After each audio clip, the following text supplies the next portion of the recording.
বন্ধু, তুই কি জানিস যে শয়তান একজন বিখ্যাত চোর? সে মানুষের বিভিন্ন ধরনের জিনিস চুরি করে নিয়ে যায়। বলিস কি বন্ধু? এইটা তো আমার জানা ছিল না। তাহলে শোন, তোকে ছোট্ট একটা মজার হাদিস বলতেছি। আবু হুরায়রা রাদিয়াল্লাহু তাআলা আনহুকে আল্লাহর নবী জাকাত সংরক্ষণের দায়িত্বে নিযুক্ত করলেন। তো তিনি দেখলেন যে এক ব্যক্তি কোথা থেকে যেন আসলো, এসে জাকাতের যে সম্পদ আছে সেখান থেকে অনেকগুলো সম্পদ নিয়ে চলে যেতে লাগলো। তো আবু হুরায়রা রাদিয়াল্লাহু তাআলা আনহু তাকে বললেন যে তুমি এগুলো নিয়ে যাচ্ছ কেন? তুমি যদি এগুলো রেখে না যাও তাহলে আমি তোমাকে আল্লাহর নবীর কাছে নিয়ে যাব। তখন লোকটি বলল যে আমি খুব অভাবগ্রস্ত এবং আমার পরিবারের কোনো খাদ্য নেই, আজকে আমাকে ছেড়ে দিন।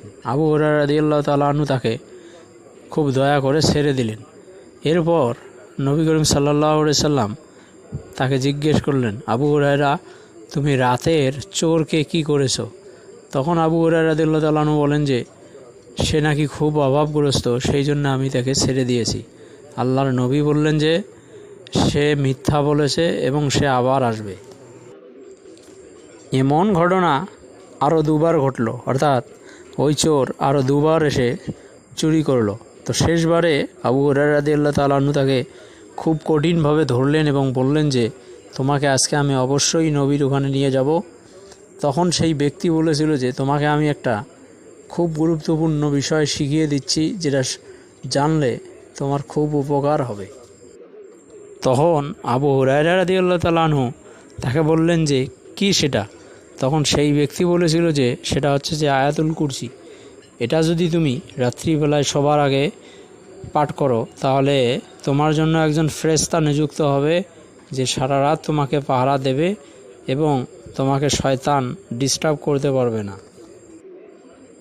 কাজেই আমি তাকে ছেড়ে দিলাম।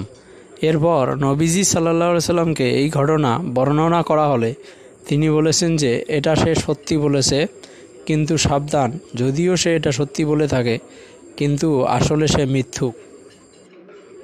এরপর নবীজি সাল্লাল্লাহু আলাইহি সাল্লাম আবু হুরায়রা রাদিয়াল্লাহু তাআলা আনহুকে প্রশ্ন করেছিলেন যে হে আবু হুরায়রা, তুমি যে 3 রাত ধরে যে চোরকে ধরতেছো, তুমি কি জানো সে কে?